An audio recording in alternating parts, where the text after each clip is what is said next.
Ukraine की drone fleet का pin point हमला था ये। हमले के बाद रूस की साइड से उठी आग की लपटें, ये देखिए आप।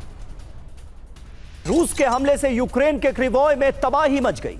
क्लस्टर बॉम्ब से लैस थी रूस की मिसाइल। क्लस्टर क्षमता को रोकने में डिफेंस सिस्टम भी नाकाम साबित हुआ। मल्टीपल अटैक्स किए गए। मॉस्को से क्रीमिया तक ड्रोन से हमले हुए। सैन्य साइट और आर्थिक केंद्रों को टारगेट किया गया। रूस के डिफेंस सिस्टम दे रहे हैं जवाब।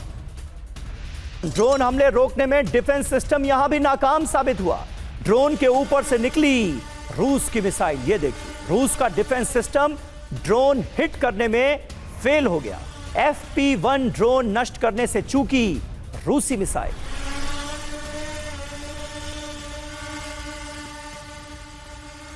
आग बबूलाएं।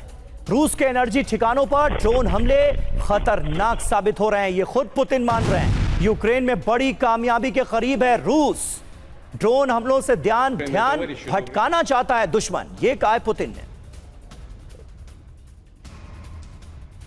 तो हमलों से रूस अस्थिर, पुतिन का प्रहार। सिविलियन इंफ्रास्ट्रक्चर पर अटैक, बड़ी साजिश। रूस के एनर्जी ठिकानों पर ड्रोन हमले खतरनाक। यूक्रेन के ड्रोन हमले रूस की कामयाबी से ध्यान हटाने के लिए।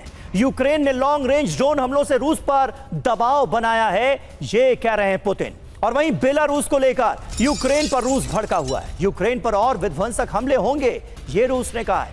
रूस के विदेश मंत्री सर्गेई लावरोव की चेतावनी, बेलारूस पर आंच आई तो यूक्रेन का नामो निशान मिटा देंगे। अमेरिकी राष्ट्रपति ट्रंप का बहुत बड़ा दावा। ट्रंप ने रैली में पूछा, क्या फिर चुनाव लड़ूं?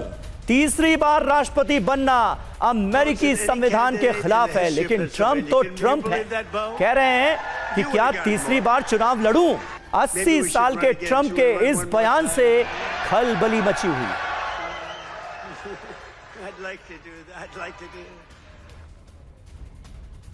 तो डोनाल्ड ट्रंप ने फिर चुनाव लड़ने की इच्छा जताई। पेंसिल्वेनिया की रैली में ट्रंप ने जनता से दोबारा चुनाव लड़ने पर सवाल पूछ लिया। भीड़ के सामने मुस्कुराते हुए ट्रंप ने कहा, मैं फिर चुनाव लड़ना चाहूंगा। अमेरिकी संविधान के मुताबिक 2 बार से ज्यादा कोई व्यक्ति राष्ट्रपति नहीं बन सकता। अमेरिका में यह कानून 1951 में आधिकारिक तौर पर लागू हुआ था। फ्रैंकलिन डी रूजवेल्ट लगातार 4 बार अमेरिका के राष्ट्रपति चुने गए थे। रूजवेल्ट के निधन के बाद इस पर कड़े कानून की जरूरत महसूस हुई। इसका मुख्य उद्देश्य किसी राष्ट्रपति को तानाशाह बनने से रोकना था।